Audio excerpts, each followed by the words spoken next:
in teaching, Luang Por likes to emphasize just the principles of nature, understanding the process of nature, and those things which are ordinary, the ordinary aspects of our life, and seeing Dhamma in that light, nothing very special. And there's a Thai expression, "Tham hai du, du hai hen," which means to behave in a way where other people can see the Dhamma manifesting, let the Dhamma be visible, and be an example.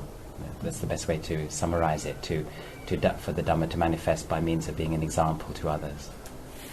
Of course, saying that we teach by cultivating the qualities which express themselves in our behavior, the way we behave, our body and speech, and so the Dhamma becomes visible, so that if other people can actually see the Dhamma manifesting, then this is a very good way for them to then develop these character traits in themselves, and they can bring Dhamma practice into their own life. This is what we call wealth, or a treasure of Dhamma. It's like a visible treasure which we have, the way our body expresses itself. We call it in Pali Achara Sombat, in Thai Achara Sombat, the treasure or the quality or the wealth of behavior.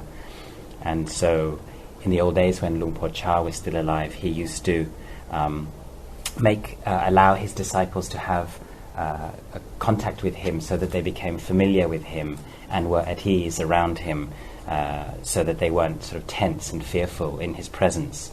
And so he used a lot of metta, loving kindness, and genuine care, and this sense of warmth and looking after them as his way of teaching.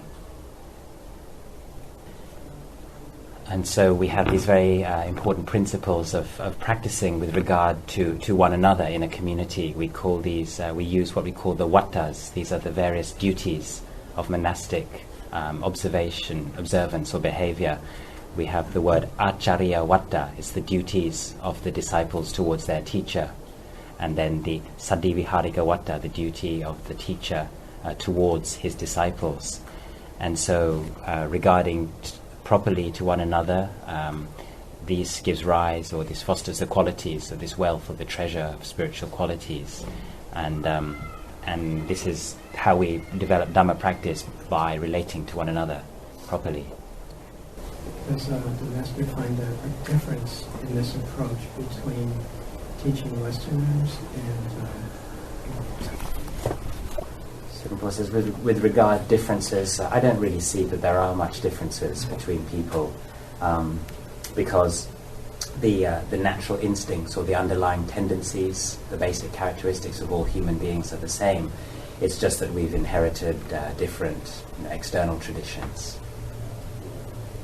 So the approach would still be the same regardless of... He says it does depend on the situation, the particular circumstance. Sometimes you have to deal with a situation that arises in a certain particular way. He says that really, though, I feel that wherever you are, whatever situation you are, often the same principles apply, the same feelings arise. What does differ is the external environment, the sort of certain external factors and conditions from place to place, but those are superficial things. So the emphasis in the way of life is on the vinaya, and that seems to me the way the monks express the Dharma in their daily life is through following the day very, very closely, and then naturally developing mindfulness with that basis of the vinaya. Is that a correct understanding? So yes, that's true. To a certain degree, we have the vinaya as our basic principle. In the external sense, this gives rise to the order, the way we do things, the structure, the kind of external framework with which we lead our lives, and also it controls and regulates our behavior. And in this way, then we have certain controls in our lives. It provides the necessary supports or restraints so that the Dhamma can arise in a safe way, because this is how sati or mindfulness arises. We have to be very cautious and guarded. We have to restrain our minds, and then mindfulness arises, or based on that mindfulness, caution is fostered, and that's a big part of Dhamma. You can ask the master, what is he going to hold to us in a big assembly hall? What is he what going to talk kind of topic or what kind of content he's planning to talk?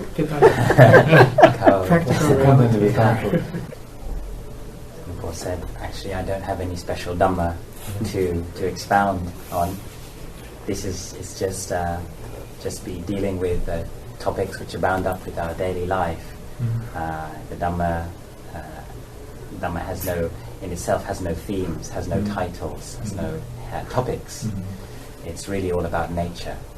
And so, in society or in life, of course, we have ways of delineating and describing our life, giving it themes. But when we talk, coming back to Dhamma, then the way we talk is just in terms of nature.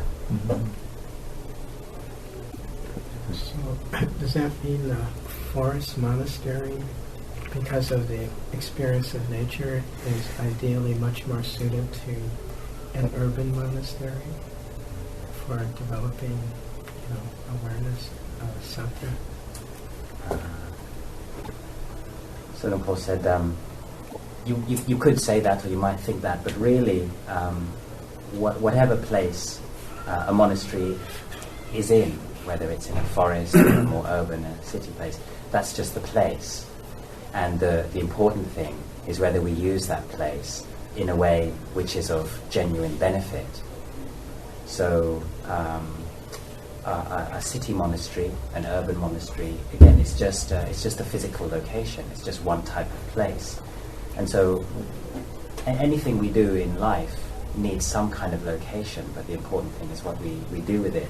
So if we make these firm distinctions between one place and another, then this can lead to our not understanding, kind of confusion.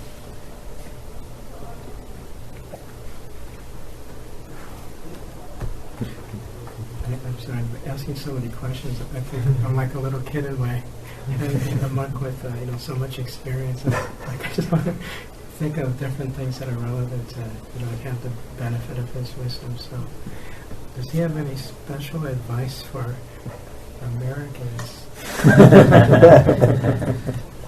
with a lifelong commitment to monastic life here in the Wild West? Or Chinese. Paul says this question is really about understanding what it is that gives rise to most value and benefit in our lives. And really what we can all use, the principles that we have to understand and develop, are those things which are actually universal. Luang Por says, I have a saying which I like to use or to give as a teaching. It's a Thai expression, again, difficult to render accurately or well. The first line is "du hai o," which means see things or look at things so that you really see them as they are, so that you see them very clearly. Bok hai dai, which means literally means be able to explain it. So it's often explain things to yourself. So understanding things or seeing something very clearly, really train yourself and inform yourself. Try to study what it really is. And then thirdly, chai hai ben, then use it in a way where you are making genuine use of it, or train yourself to use things. So it's basically a way of saying, in whatever situation you're in, really analyze things clearly, study from things, and then use the information, the knowledge, your training in a way which is of great benefit. You could sort of say this of your life, external things and internal things. What is the most impressive things in his cultivation, his monk life? When you say impressive, is it in his own practice? Maybe the happiest or the most kind of painful kind of both sides. So the things that have the greatest impact, whether positive or negative. Yeah. In his cultivation, in his practice.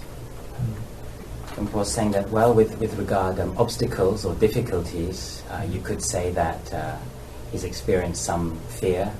Fear has been an obstacle, or is often an obstacle. But really, if you look at everything with regard in the light of what benefit can this thing bring me, then even those obstacles, we don't look at them as problems. Nothing is really an obstacle for us, because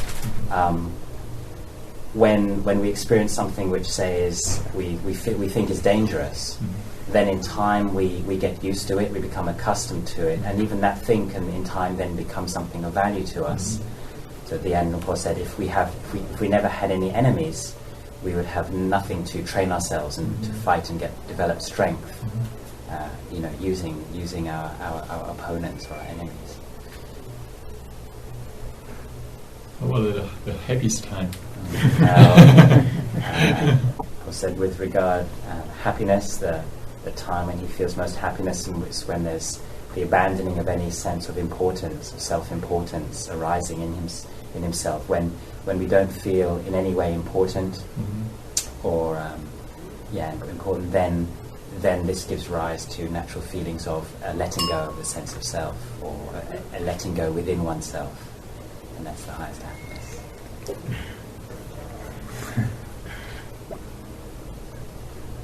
Doing a good job translating.